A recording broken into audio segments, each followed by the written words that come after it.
مسلم ممالک نے دنیا میں اسلاموفوبیا کے بڑھتے واقعات کے خلاف ایک بار پھر عالمی برادری سے کردار ادا کرنے کا مطالبہ کر دیا۔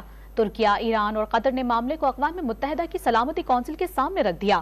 انہوں نے اسلاموفوبیا کے واقعات انسانیت کے خلاف قرار دیتے ہوئے مل کر اس کا مقابلہ کرنے کی ضرورت پر زور دیا۔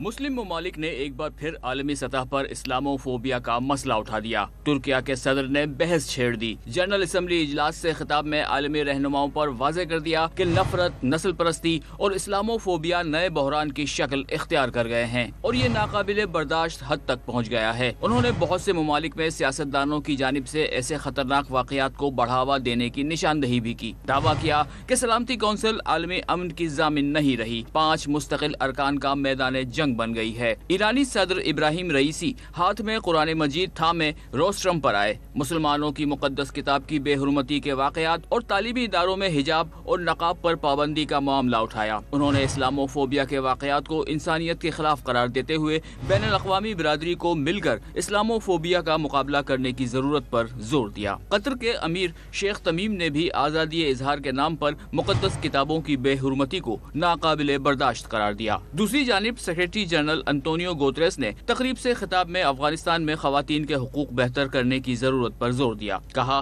کہ افغان عوام کو عالمی مدد کی ضرورت ہے۔ امریکی صدر جو بائیڈن نے واضح کیا کہ امریکہ سب کے لیے محفوظ، خوشحال اور مساوی دنیا کا خواہاں ہے۔